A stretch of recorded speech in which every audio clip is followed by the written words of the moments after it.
Inshallah, the topic is talking about the dilemmas of the Muslim youth. What do we understand when we hear the word dilemmas? Problems? Yeah? Problems. Okay, inshallah ta'ala. What does a dilemma mean? Come, tafaddal akhi. Inshallah ta'ala. Dilemmas, what does dilemmas mean? Dilemmas mean problem. I'll give you an example. You got a choice.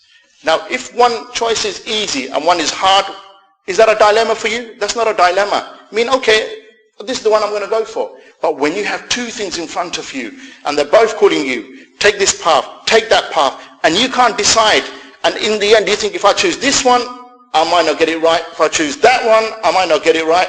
That is what is known as dilemma. Mushkila. Okay, this is the problem. So what I'm hoping to address today is the problems that you as youth follow. You might find yourself in a situation where you're faced with this, where you're following a certain path and you come to this crossroad. The dilemma is, what do I do? Do I take this option or do I take this option? Do you understand the topic today? Inshallah, this is what we want to speak about. Now the other question to answer is, what qualifies a person to speak about youth? I'll give you an example. Mashallah, you're very young here. In fact, you're much younger than I thought you would be. Subhanallah. Much younger, mashallah, alhamdulillah. I mean, roughly how old are you? 14. And yourself in the back there in the blue? Yes. 14. Okay, so mashallah. How many wives do you have? None. And you? 2. Mashallah. So you don't have that problem. We don't want to talk about marriage, inshallah ta'ala. But I know the brothers, they love it. We're making a bit about marriage. Yes, and inshallah. This brother, yeah? But I give you an example. What qualifies someone to speak about the youth, the shabab? Because I give you an example. The youth, they only think other young people understand them. Is this not the case? The youth only think that someone like them, young, can only understand what they're going through. But if I was to bring you someone who is 13 or 14 here today, mashallah, yes, 13 or 14, or even 12-year-old, he knows Quran, he knows Sunnah and so on, how long will you sit here listening to him? Maybe for a short while. Then after a while you start thinking, like yourself brother, you're 14, I'm older than you. Who are you to lecture me? Who are you to lecture me? You're younger than me. You haven't even lived life. You haven't experienced life like me. So sometimes this doesn't work when you bring someone very young to speak about the youth. Even though you think sometimes you would connect.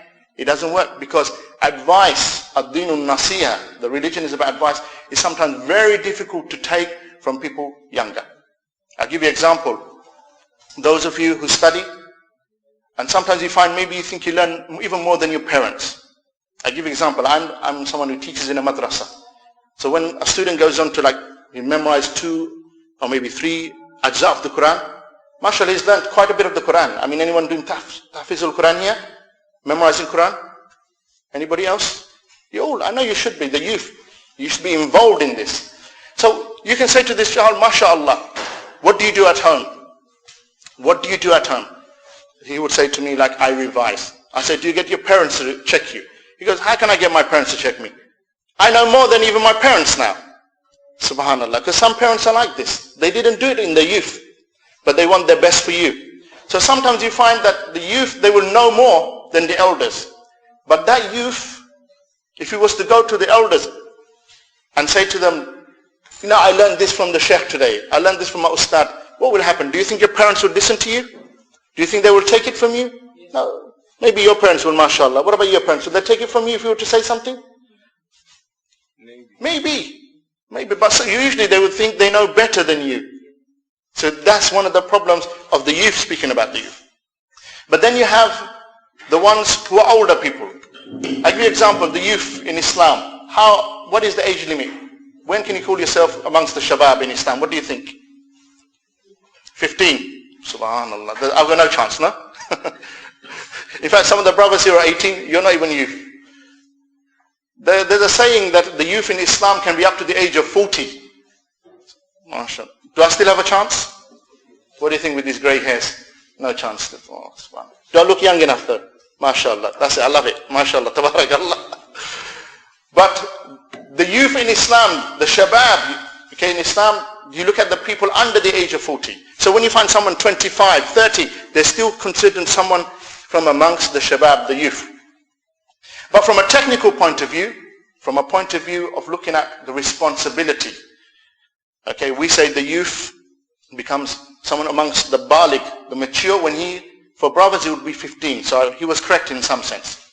Because Islam looks at every aspect. Islam puts a lot of emphasis, for example, on the age. So the brother is correct in that sense. So what qualifies someone like me who may be just outside the outskirts of being at the youth speaking about it? Well, you've got to understand, every one of us, we start off in this stage, don't we not? Even though we may have grey hairs and so on, we were young once. So there will be that connection with yourself in the sense that we are amongst the youth. Okay? Maybe the times have changed. Okay, the times have changed, but I'm someone involved in teaching children. And to teach, you know how it is. If you have someone who teaches you, who can't relate to you, then what will happen? You'll just switch off. So as a teacher, it becomes your task to know how the youth are, so you can teach them. Give them examples which are relevant.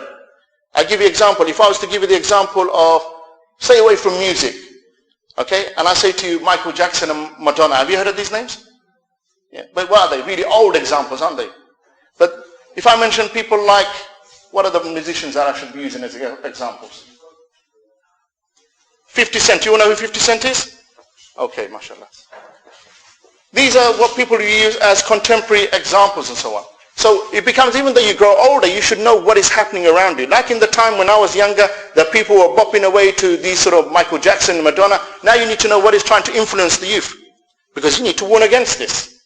You need to warn against this. So it becomes a duty on the elders who have charge of the youth to try to connect to them and link to them in some ways.